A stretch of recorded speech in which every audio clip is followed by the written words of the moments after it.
Prezado amigo telespectador da TV Mundo Maior, é com muita alegria que iniciamos mais um programa Abrindo a Bíblia na TV. Vamos dar continuidade à resposta dos e-mails, porque nós estamos com bastante e-mails acumulados. Estamos fazendo uma série de programas sobre isso e vem aí um e-mail bombástico que nós vamos responder sobre conceitos bíblicos da criação, de condenação, espiritismo, que nós estamos recebendo aqui um encarte e nós vamos esclarecer, sem condenar. Eu queria declarar aqui de público todo o meu respeito por todo e qualquer princípio religioso. No entanto, como espírita, cientista, professor, pesquisador das línguas originais e que busca a verdade, a melhor notícia, porque a verdade não pode ser triste, a verdade é sempre boa. Jesus trouxe uma nova verdade. Daí porque ele disse: conhecereis a verdade e a verdade vos libertará. E Jesus não trouxe nenhuma notícia triste. Se você encontrar algum texto no Evangelho de uma notícia triste, não foi Jesus que deu. Alguém colocou ali. E é sempre isso que nós trazemos para você. Notícias boas. Porque o Evangelho, a palavra Evangelho do grego, Euangelion, significa boa nova. O hebraico chama Rabessorá, uma boa notícia. Portanto, não podemos trazer, falando de Jesus, falando dos Evangelhos, falando da Bíblia e, sobretudo, da doutrina consoladora, libertadora e esclarecedora, que é o Espiritismo, não podemos trazer notícias tristes. Vamos ler mais um e-mail da nossa querida Solange Richa. Solange é do Rio de Janeiro. Olá, Rio de Janeiro, meu abraço ao nosso querido Gerson, lá da Rádio Rio de Janeiro, ao Paulo Ramos e a Flor, a Olímpia dos Irmãos do Caminho e a todos vocês que fazem a nossa querida cidade maravilhosa, que Jesus os cubra de muita luz, de muita paz e de muito amor. Professor Celestino, tenho escutado suas explanações pelo programa Abrindo a Bíblia e tenho bastante interesse por esse estudo. Atualmente estou estudando o livro Elucidações Evangélicas, de Antônio Luiz Saião. Conheço essa obra? Eu a tenho. Estou quase terminando. Gostaria, se for possível, que o senhor me indique outro livro que pudesse dar continuidade ao estudo da Bíblia pelo olhar espírita. Agradeço desde já pela contribuição que tenho recebido ao ouvi-lo. Fique com Jesus, Solange Richa. Olha, Solange, sem nenhuma pretensão e sem nenhuma propaganda pessoal, eu te recomendo o Analisando as Traduções Bíblicas, não sei se você conhece, e o mais recente livro, que é o Evangelho e o Cristianismo Primitivo. Essas duas obras te levam a conceitos bíblicos, tanto do Velho, ou primeira revelação, como do Novo Testamento, num conceito bem atual, bem dentro da doutrina espírita. E temos mais o Sermão do Monte, o livro do Gênesis traduzido e comentado, que vai te ajudar muito a separar o joio do trigo, a saber o que é espiritismo, o que não é espiritismo, o que é evangelho, o que não é evangelho. E, sobretudo, conhecendo a verdade libertadora dos ensinos de Jesus. Mas nós temos aqui mais um outro e-mail que eu gostaria de ler para vocês, onde o nosso irmão diz aqui, Luiz Santos de Souza. Ele nos assiste, inclusive, no programa Abrindo a Bíblia, Fale Conosco, etc, etc. Enviada pelo meu querido irmão Wagner, Bob Wagner, não sei se vocês conhecem, mas Bob Wagner é o nosso diretor, executor, produtor, cameraman, ele é tudo, é o vale tudo daqui do nosso humilde estúdio, que aliás vocês estão vendo, está novo aí. Agradecemos ao doutor Onofre Astífero, ao Jeta, ao André, que nos proporcionaram assim um pouco mais de conforto na nossa apresentação do nosso programa, que eu apresentava esse programa, como vocês viram, com o livro no colo, essa coisa toda, mas por amor a gente faz tudo. E eu estou muito feliz Não sei se vocês estão gostando, mas eu acho que esse novo estúdio está me dando assim, até mais alegria, mais prazer ainda de apresentar esse programa, que eu estou me sentindo muito bem. Agradeço de coração a você, Onofre, a nossa querida TV Mundo Maior, nosso diretor e mestre maior, pelo seu carinho e atenção para conosco. E é o Bob aqui presente, que não aparece, mas eu só apareço porque ele não aparece. Então é importante que seja registrado que sem ele a imagem que vocês têm aí no mundo todo não existiria. E Bob se dedica muito. Ele não gosta que eu diga isso não, porque ele faz com amor, eu sei. Mas é bom a gente não dizer que... muita gente diz assim, não é elogio não que bota a perder. Não vejo assim não. Acho que você tem que estimular as pessoas que já têm o seu lado bom, já faz isso por amor e por dedicação, e a gente não pode deixar de agradecer e estimular e dizer assim, Bob, muito obrigado pela sua atenção, pelo seu carinho, pelo seu esforço, para que esse estúdio esteja assim, porque aqui a gente ele faz tudo, né?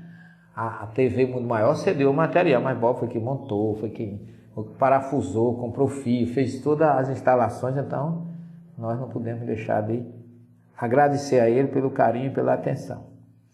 E aí você diz aqui, esse é o nosso irmão Luiz Santos de Souza, na minha querida Salvador, Bahia. Ô Salvador, terra do Farol da Barra, do Pelourinho, que nós gostamos tanto, do Elevador Lacerda, Mercado Modelo, a dança do berimbau e ali de perto a capoeira, quer dizer, a nossa querida Bahia.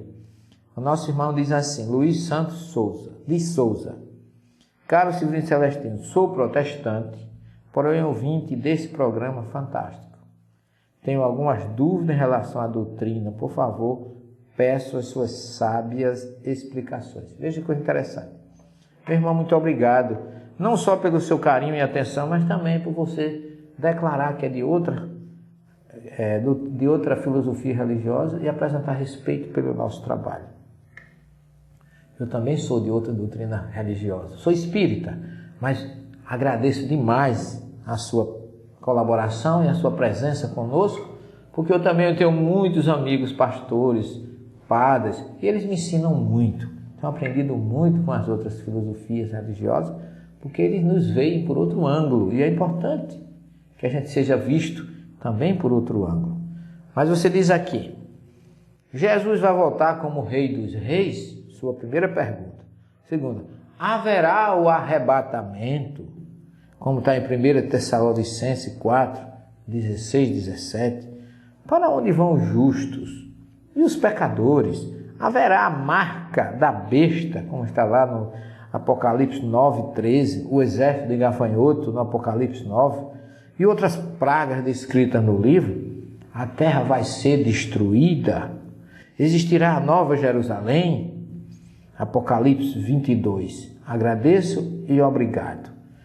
Eu que agradeço, meu querido, e peço a você que está nos assistindo, não saia daí, porque para resposta a essas perguntas nós teremos na segunda e na terceira parte do nosso programa.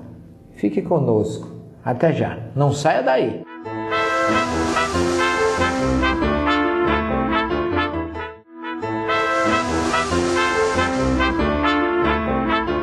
Estamos de volta com o programa Abrindo a Bíblia, respondendo hoje, conversando sobre as dúvidas do nosso irmão Luiz Santos de Souza, que nos fez aqui uma série de perguntas e questionamentos na primeira parte do nosso programa, e nós vamos tentar, nessa segunda parte, conversar com ele e com você que está nos assistindo. Primeiro, Jesus vai voltar como Rei dos Reis? Essa é uma pergunta que todo mundo faz, né? É bom que se saiba que todas as nações do mundo acreditam no libertador, no Messias, naquele, como ele coloca aqui, Rei dos Reis. Existe Messias em todas as filosofias religiosas, no hinduísmo, no muçulmano, no islamismo. Existe Messias entre os essênios, o Messias dos essênios. Existe o Messias efraimita, o Messias descendente de Davi, e vai por aí afora. Ora, todo mundo espera que Jesus vai voltar como Rei dos Reis. Jesus deixa dito, que não nos deixaria órfãos, lá em João 14, que enviaria um outro Consolador. porque ele já veio. Aí você pode dizer, mas ele não disse que voltaria? Ele já voltou. Ele voltou quando se apresentou a Madalena. Ele voltou quando apresentou-se aos 11, aliás, aos 10, sem Tomé e sem Judas. Depois ele voltou mais uma vez quando se apresentou aos 11, agora com Tomé presente. Depois se apresenta aos 2 na estrada de Emaús. Depois ele aparece a Pedro lá no Mensa Christi, lá nas margens do Mar da Galileia, quando pergunta: Pedro, tu me amas? Ele faz 3 vezes essa pergunta. Então Jesus já voltou e ainda deixou dito que enviaria um outro Consolador, e aonde estivesse mais de um reunido em meu nome, aí eu estarei. Então não precisamos acreditar, meu caro Luiz Santos de Souza, no retorno físico de Jesus. Isso é uma crença nossa, porque a gente acredita muito mais no material do que no espiritual. Nós precisamos acreditar, sim, que a mensagem de Jesus, os seus ensinamentos, ele continua vivo entre nós. Então é isso que deve ser a nossa crença, sem esperar que ele volte fisicamente, porque ele já é o Rei dos Reis. Não tenho a menor dúvida, e tenho certeza que você, até onde eu conheço a filosofia protestante, também acredita nisso. Então, não esperemos um Jesus homem uma segunda vez. Ele já veio, já deixou toda essa mensagem fantástica nos evangelhos, todo esse testemunho nas cartas de Paulo, Pedro e outros, Judas, Tiago, que testificam esse amor e essa promessa feita por Jesus, que não nos deixaria só. Haverá o arrebatamento. Ora, o que é que se chama arrebatamento? Existe um verbo no judaísmo, no hebraico, chamado la'alot. La'alot em hebraico é subir. E o que você encontra lá com relação a Elias, Enoque, que dizem que foi arrebatado, é porque ele foi visto subindo. Mas a Bíblia, por si só, explica a Bíblia. Eu não estou aqui criando teoria de achismo pessoal. Mas se você pegar a primeira carta de Paulo aos Coríntios, onde ele fala lá no capítulo 15, ele diz que a carne e o sangue não herdam o reino dos céus. Carne e sangue. E que quem vai para o mundo espiritual, é o corpo espiritual, não é o corpo material. Que Paulo, seguindo como bom judeu que era, a primeira informação que está lá no livro do Gênesis, há um corpo material, pó, Adão, que a gente já viu. E é um corpo espiritual, que é o Nefesh, que fica livre. Então, quem vai para o mundo espiritual é o espírito. O corpo espiritual, como fala a Origem, como fala Paulo, como fala o próprio Eclesiastes, que a centelha divina vai para Deus, a alma volta para Deus. Então, não vamos pensar em um arrebatamento físico. Isso é interpretação, infelizmente, literal de uma palavra hebraica chamada la'alot, que é subir, que Elias foi visto subindo, mas Elias não foi para o mundo espiritual de corpo e alma. O que Eliseu viu ali pode ter sido uma explosão, um raio, o corpo dele viu o fogo subindo, que ele foi arrebatado, como muita gente coloca, mas carne e sangue não herdam o reino dos céus. Então, temos que analisar um lado e outro da Bíblia, porque a gente sabe que a própria Bíblia é quem explica a Bíblia.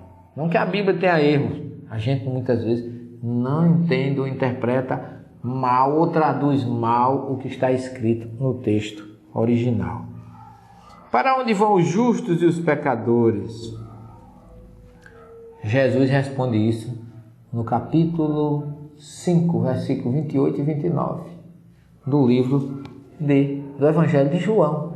E é o primeiro capítulo dessa obra, o Evangelho Cristianismo Primitivo. Exatamente isso. Para onde vão os justos e para onde vão você coloca aqui os pecadores, que é um termo perfeitamente ligado ao conceito a Igreja Católica.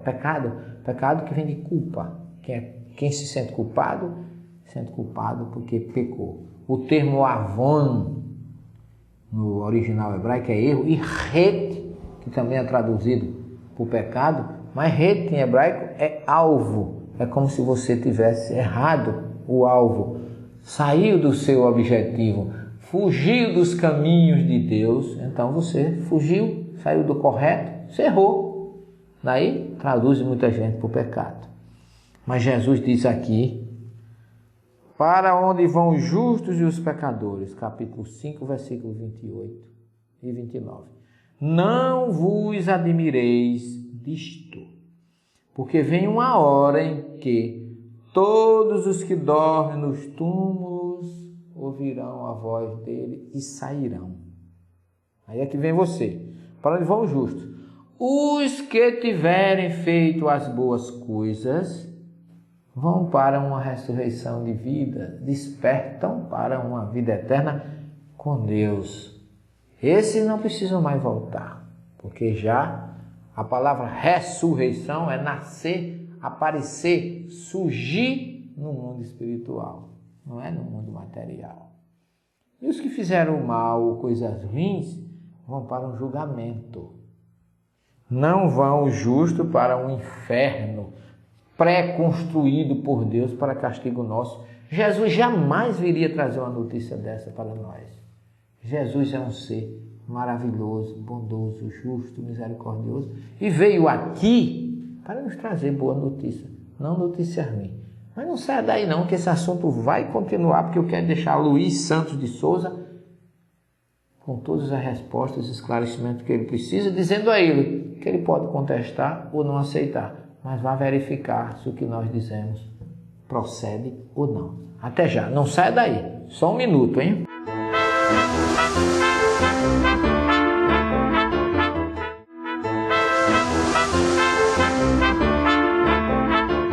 Estamos de volta com a terceira e última parte do nosso programa, ainda hoje respondendo a e-mail dos nossos amigos, e terminamos a segunda parte falando ainda do e-mail de Luiz Santos de Souza, um irmão protestante que está nos concitando a uma reflexão sobre algumas passagens do Evangelho e do próprio livro do Apocalipse, que é um livro também de Jesus, psicografado por João, lá na ilha de Patmos. Para onde vão os justos, nós já vimos, para uma ressurreição de vida. E os pecadores, os que produziram o erro, vão ser julgados, fazer um balanço, porque Paulo diz em Hebreus 9, 27, que depois da morte vem o quê? Um julgamento. Ou seja, a cada morte, um balanço. Não é uma condenação eterna. Quem colocou isso ali, colocou no sentido de que estava desvirtuando a misericórdia de Jesus e do próprio Deus, que é justo, misericordioso e bom.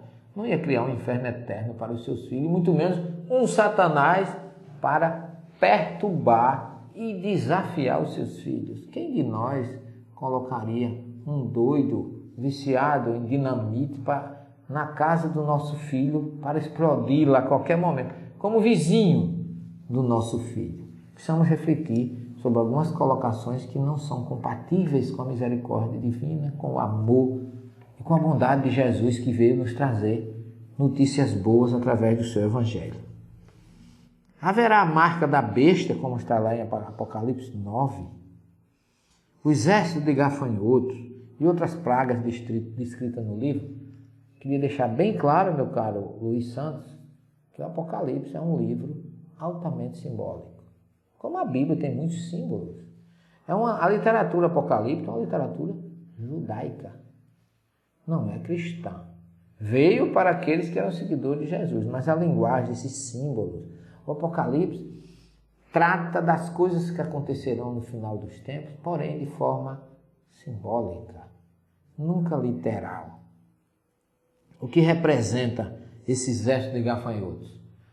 Pode ser muito bem aviões que bombardeiam, símbolo, jogando ovos que explodem, como foi a visão de alguns profetas, mostrando que os gafanhotos representam o quê? Um avião de caça, um avião de bombardeio. E outras pragas descritas no livro, sim, mas que praga? Praga física, praga humana, praga espiritual? Nós estamos vendo aí quantas pragas nós temos hoje, quantas colheitas terríveis para o ser humano, com doenças incuráveis, com situações que o próprio Paulo fala na sua carta aos Romanos, como o Levítico fala lá no início, lá na Torá, que cada um vai colher aquilo que plantar. Se plantar o bem, colhe o bem. Se plantar o mal, colhe o mal. A terra vai ser destruída? Eu posso lhe dizer que, segundo Jesus, não. Até que nós tenhamos melhorado, até que nós tenhamos atingido a perfeição espiritual, a terra não vai ser destruída. Porque você vai ler no capítulo 5 do Evangelho de Mateus, que está aqui, no Sermão do Monte, essa obra nossa aqui. Capítulo 5, logo no começo, quando Jesus diz, quando ele está falando daquele que todo mundo fala de bem-aventurança, que nós já vimos que não existe bem-aventurança, mas aqui Jesus está exaltando, exortando, né, aqueles que estão sofrendo. E ele diz assim: avante os humildes. Mateus capítulo 5, versículo 5. Por quê? Porque eles herdarão a terra. Olha que interessante. Não herdarão os céus, não herdarão o mundo espiritual, eles vão herdar a terra. Os humildes. Quem são esses humildes ou humilhados? Né? Quem acha que só existe uma existência não vai entender bem essa passagem de Jesus. Mas se você ler, se você entender o princípio da reencarnação, a evolução dos planetas, quando a Terra passar de um planeta de expiação para um planeta de regeneração, aqueles que assimilaram, viveram e praticaram, e ainda praticam a mensagem do Evangelho de Jesus, esses permanecerão aqui, porque a Terra será um planeta de paz, como fala Daniel, quando ele fala das profecias, que o leão se deitará com o cordeiro, o menino brincará com a serpente, os mansos herdarão a Terra, então a Terra não vai ser destruída, até que ela seja um planeta de paz, de harmonia. Pode um dia, assim como foi criada, ser destruída, mas até a segunda ordem, eu não acredito que Jesus fosse assumir esse planeta para depois destruí-lo. O homem sim, se não tiver consciência, não tiver amor, ele mesmo pode destruir o planeta com seu egoísmo, com seu orgulho, com sua ganância de poder material. Então, a Terra não vai ser destruída, pelo contrário, vai permanecer e vai ser um planeta de paz. Sabe por quê? Porque você coloca aqui no capítulo 22 do Apocalipse, existirá a Nova Jerusalém? Sim. A Nova Jerusalém será a nova terra. Um novo céu e uma nova terra. E ainda no capítulo 21, que você não cita aqui, do Apocalipse, Jesus diz para Pedro, Jesus fala para João na ilha de Patmos: Deus enxugará toda lágrima. Que notícia maravilhosa. Olha o que eu falei. Jesus não tem notícia ruim para a gente. Só tem notícia boa. Haverá um novo céu, uma nova terra. Os mansos herdarão a terra. Deus enxugará toda lágrima. Quantas notícias boas. Além de vinde a mim todos vós que estáis cansados e oprimidos, e eu vos aliviarei. Vinde a mim, eu sou o bom pastor. Não se perderá nenhuma das ovelhas que o Pai me confiou. Só tem notícias boas. Então, não tenham, por favor, quem não é espírita ou quem não comunga com os nossos pensamentos, não tenha raiva de mim, não. Não estou trazendo nenhuma notícia ruim para vocês. Mas estou trazendo notícia de acordo com a Bíblia e com aquilo que nos explica o Espiritismo, que Deus é misericordioso, justo e bom. Jesus é o símbolo, seu Filho unigênito que desceu e que veio entre nós trazer a paz, pregar o amor, a fraternidade, a caridade, o perdão. Só veio nos trazer um roteiro de um bom caminho que, se for praticado com amor, com certeza a gente vencerá e chegará até ele. Como? Com as nossas lágrimas enxugadas, com uma nova Jerusalém, simbolicamente fica um novo planeta. Uma Jerusalém aqui significa a terra. Um novo céu, uma nova terra, uma nova Jerusalém. Os mansos herdarão a terra. Então a terra não será mais esse planeta agitado de fome, peste, guerra, desigualdade humana. Teremos todos muita alegria, muita harmonia, muito amor e muita paz. E que essa paz tão desejada por Jesus fique com todos vocês, conosco, até o próximo programa. Que Jesus abençoe cada um de vocês que está nos assistindo, agora e sempre. Muita paz para você. Até o próximo programa.